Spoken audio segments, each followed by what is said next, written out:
जय हिंद दोस्तों, स्वागत है आप सभी का अपना फिर से एक नए वीडियो में। दोस्तों आपके एग्ज़ाम का बिहार पुलिस एग्ज़ाम को बेहतरीन बनाने के लिए हम लेकर आ गए हैं आज एजुकेशन लिमिटेड जो पटना में है, जिसका डायरेक्टर एस के झा सर के द्वारा जो पीडीएफ का जो बिहार पुलिस की तैयारी को मजबूत बनाने के लिए वन लायरन का जो महाकुंभ मैराथन जो चला रहा है साइंस का, वही पीडीएफ लेकर आ गए हैं। जो इसमें हम देखने वाले हैं हिस्टोरिक प्रश्न देखने वाले हैं दोस्तों, जो एग्जाम के लिए काफ़ी अति रामबाण प्रश्न होगा। ये महाकुंभ में दोस्तों वही प्रश्न आपको करवाएंगे, सारे SCERT पर प्रश्न आधारित रहने वाले। क्लास 9 और क्लास 10 का प्रश्न है इसमें, एकदम ये आपके एग्जाम में छपने वाले हूबहू प्रश्न है दोस्तों। ये बिहार पुलिस के लिए अति महत्वपूर्ण अति रामबाण प्रश्न है, जो कि सिलेक्टेड प्रश्न है, एकदम प्योरली SCERT पर आधारित प्रश्न देखने को मिलेंगे। तो चलिए दोस्तों, बिना देरी के साथ हम चलते हैं हिस्टोरी के और बढ़ते हैं। तो पहला आज देखेंगे भौगोलिक खोज के बारे में जानेंगे दोस्तों। किसके बारे में? भौगोलिक खोज के बारे में हम जानेंगे, जो आज एजुकेशन पर किया जाता है, जिसके जो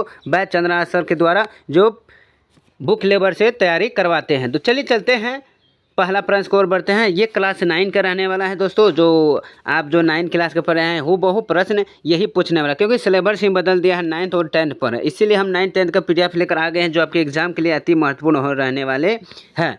इसका पीडीएफ लेना चाहते हैं तो हम टेलीग्राम पर दे देंगे, जिसका लिंक नीचे दिया गया है। तो चलिए बिना देरी के साथ अपने प्रश्न की ओर बढ़ते हैं। आप लोग रिक्वेस्ट है कि वीडियो को शुरू से अंत तक जरूर देखें और अपने दोस्तों के साथ शेयर जरूर कीजिए। वीडियो अच्छे लगते हैं जरूर लाइक कीजिएगा। चैनल पर पहली बार जुड़े प्लीज़ एक लाइक और एक सब्सक्राइब जरूर कीजिएगा। चलिए पहला प्रश्न को और बढ़ते हैं। तो पहला प्रश्न है, मार्को पोलो कहाँ का यात्री था? तो दोस्तों मार्को पोलो कहाँ का यात्री था? तो ये इटली का यात्री था। कौन? मार्को पोलो कहाँ का यात्री? इटली का था। अगली प्रश्न है, यूरोप वासियों ने कंपास का ज्ञान किनसे सीखा? यूरोप वासियों ने कंपास का ज्ञान किससे सीखा दोस्तों? अरबों से सीखा था। किससे? अरबों से सीखा था। अगली है कि भारत में फ्रांसीसियों का आगमन कब हुआ? भारत में जो है फ्रांसीसियों का आगमन वो कब हुआ? 1664 में। कब हुआ दोस्तों? 1664 में भारत में जो है फ्रांसीसियों का आगमन हुआ था। अगली है कि विश्व का चक्कर किस यात्री ने सर्वप्रथम लगाया? तो दोस्तों विश्व के सर्वप्रथम किस यात्री ने चक्कर लगाया? मैगेलन ने लगाया था। कब? किसने लगाया था दोस्तों? मैगेलन ने विश्व का सर्वप्रथम चक्कर लगाया था। अगली प्रश्न है कि रेड इंडियन कहाँ के निवासी था? कौन? रेड इंडियन कहाँ का निवासी है? तो वो अमेरिका का है। कहाँ का है दोस्तों? अमेरिका का है। अगली प्रश्न है, क्रिस्टोफर कोलंबस ने किसकी खोज की थी? तो क्रिस्टोफर कोलंबस ने किसकी खोज की थी? तो अमेरिका की खोज की थी। किसकी खोज की थी दोस्तों? अमेरिका का खोज किसने किया? तो क्रिस्टोफर कोलंबस ने खोज किया था। कब किया था दोस्तों? 1900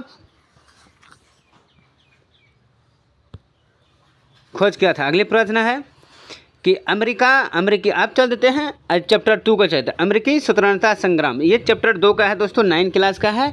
अच्छा, इसका प्रश्न है कि सप्तवर्षीय युद्ध में काफ़ी क्षति किन देशों को हुई है? सप्तवर्षीय युद्ध में काफ़ी क्षति किन देशों में हुई है? तो फ्रांस एवं इंग्लैंड में।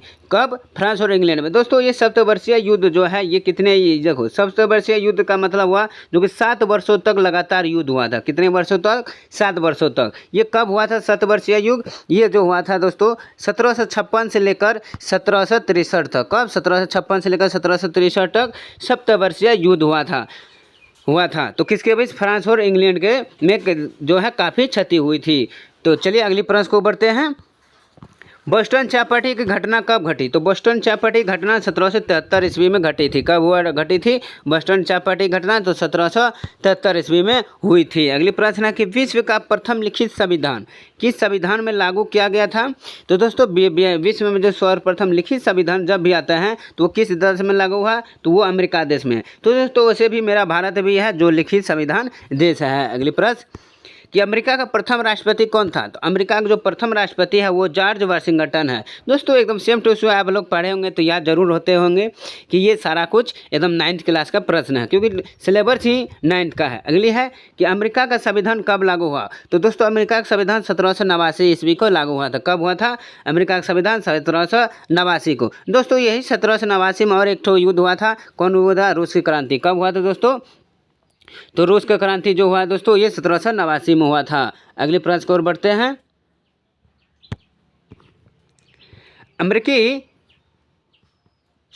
रूस का नहीं फ्रांस की क्रांति कब रूस का नहीं फ्रांस की क्रांति कब हुआ? तो 1789 ईस्वी को फ्रांस की क्रांति हुई थी और अमेरिका का संविधान भी लागू हुआ था। अगले प्रश्न है, अमेरिकी स्वतंत्रता संग्राम का प्रमुख परिणाम क्या था? तो प्रमुख जो परिणाम था वो अमेरिका का स्वतंत्र राष्ट्र के रूप में स्वीकार करना। अगली है कि अमेरिकी स्वतंत्रता संग्राम इतिहास की एक महत्वपूर्ण घटना क्यों है? क्योंकि इसमें खास तौर से प्रजातांत्रिक व्यवस्था को जन्म दिया था, इसलिए महत्वपूर्ण घटना बन गई। अगली है कि सप्तवर्षीय युद्ध किनके बीच लड़ा गया था? तो अभी इंग्लैंड और फ्रांस के बीच में जो है सप्तवर्षीय युद्ध लड़ा गया था, जो कि काफ़ी क्षति हुई थी। तो सप्तवर्षीय युद्ध कब हुआ था दोस्तों? सप्तवर्षीय युद्ध तो 1756 से लेकर 1763 तक चला था। अगली प्रश्न है कि अमेरिका में धार्मिक दृष्टिकोण से किसकी प्रधानता थी? तो प्रोटेस्टेंट का है। किसका प्रधानता थी? प्रोटेस्टेंट का। अगली प्रश्न है कि स्टैम्प एक्ट का विरोध करते हुए उपनिवेशवासियों ने किन शब्दों में अपना विरोध व्यक्त किया? तो वो शब्द था आज़ादी के पुजारी व संविधानता के पुजारी। किसमें व्यक्त किया? आज़ादी के पुजारी और संविधानता के पुजारी में स्टैम्प एक्ट का विरोध करते हुए उपनिवेशवासियों ने ये शब्द लगाया था। अगले प्रश्न को बढ़ते हैं कि 1765 ईस्वी में प्रधानमंत्री ग्रेनविले ने क्या पारित किया? तो 1765 ईस्वी के में जो प्रधानमंत्री ग्रीनवेल है वो क्या पारित किया? तो स्टैम्प एक्ट पारित किया। तो कब पारित किया? तो 1765 में, याद रखिएगा। अगली प्रश्न है कि सप्तवर्षीय युद्ध में ब्रिटेन द्वारा किए गए आर्थिक हानियों के कारण उपनिवेशवासियों पर क्या परिणाम हुआ? टैक्स बढ़ा दिया गया था। क्या परिणाम हुआ? टैक्स बढ़ा दिया गया था। तो दोस्तों वीडियो को प्रश्न अच्छे लग रहे हैं तो जरूर लाइक कीजिएगा और चैनल पर पहली बार जुड़े तो प्लीज़ एक सब्सक्राइब जरूर कीजिए। चलिए अगली प्रश्न है, टाउनशेंड एक्ट के अंतर्गत किन वस्तुओं पर इंग्लैंड से आने वाले माल पर कर लगाया गया था? वो लगाया गया था कागज़, शीशा, चाय और रंग पर कर लगाया गया था, जो वो टाउनशेंड एक्ट के अंतर्गत आते थे। अगली है, संविधानता के पुजारी और संविधानता की पुजारियाँ किसने स्थापित किया? तो उपनिवेशवासियों ने अभी बताए हैं, उपनिवेशवादियों पर लगाए गए थे। वो जो नारा दिया गया था, कौन? संविधानता के पुजारी और संविधानता के पुजारियाँ। अगली प्रश्न कि 1776 ईस्वी में किस प्रकाशन ने स्वतंत्रता की अवधारणा को बढ़ावा दिया? कॉमन सेंस ने। कौन? कॉमन सेंस ने स्वतंत्रता प्रकाशन की अवधारणा को बढ़ाया था। कब? 1776 में। ईस्ट इंडिया कंपनी को अमेरिका चाय भेजने को का अधिकार कब मिला? ईस्ट इंडिया कंपनी को अमेरिका जो है चाय भेजने का अधिकार कब मिला? 1773 ईस्वी में। कब? 1773 ईस्वी में मिला था दोस्तों। और अगली प्रश्न को बढ़ते हैं, अमेरिका में भारतीय चाय का विरोध किस घटना से शुरू हुआ? तो बोस्टन चाय पार्टी से। अमेरिका में जो है भारतीय चाय का विरोध किस घटना से शुरू हुआ? तो बोस्टन चाय पार्टी घटना से शुरू हुआ था। जनता को धार्मिक एवं अन्यकरण की स्वतंत्रता किस संविधान के माध्यम से मिली है? तो अमेरिका की संविधान से मिली है। अगली प्रश्न, अमेरिका समाज में औद्योगिक क्रांति के माध्यम से किस प्रकार की प्रगति संभव हुई? तो किस प्रकार की? तो आर्थिक प्रगति का संभव हुई। अगली प्रश्न है, वाशिंगटन को किसके सहयोग से अमेरिका रेहन को पराजित किया गया? तो फ्रेंच के सहयोग से। अगली प्रश्न है, कॉमन सेंस की रचना किसने की थी दोस्तों? जो कॉमन सेंस की रचना वो थॉमस पेन ने की थी। किसने किया? थॉमस पेन ने की थी। अगली प्रश्न है, अमेरिकी स्वतंत्रता संग्राम के प्रारंभ का प्रमुख कारण क्या था?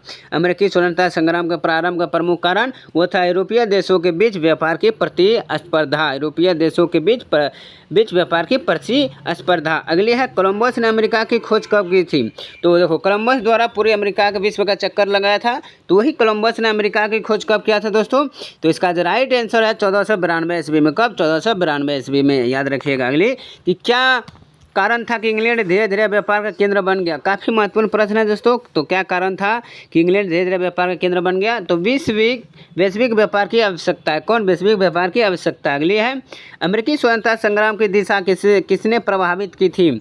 तो यूरोपियों के नए शोषणवादी विचारों ने। अगली प्रश्न है, धार्मिक उत्पीड़न से बचाव के लिए अमेरिकी जनता ने किससे शरण ली? तो प्रोटेस्टेंट धर्म के शरण ली थी। अगली प्रश्न है, सप्तवर्षीय युद्ध किस वर्ष आरंभ हुआ? तो 1756। कब तक चला? 63 तक। 1763 तक। कितने वर्षों तक? तो 7 वर्षों तक लगातार चला। किसके बीच हानि हुई? इंग्लैंड और फ्रांस के बीच अधिक क्षति हुई थी। अगली प्रश्न, सप्तवर्षीय युद्ध से उपनिवेशों को किस प्रकार की प्रेरणा मिली? तो राजनीतिक स्वतंत्रता का प्रेरणा मिली। दोस्तों ये सप्तवर्षीय युद्ध काफ़ी महत्वपूर्ण है, जो कि पूछे जाएंगे।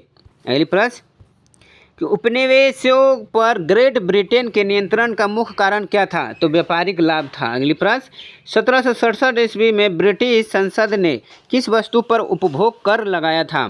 किस वस्तु पर? तो कागज पर उपभोग कर लगाया था ब्रिटिश संसद ने। अगली प्रश्न, सप्तवर्षीय युद्ध के द्वितीय कारणों में से एक क्या था? तो आर्थिक हानि था, सप्तवर्षीय युद्ध के द्वितीय कारणों में से। अगली है, कौन से कानून को उपनिवेशवासियों ने जालिमाना एवं शोषणकारी माना था? कौन सा उपनिवेश को?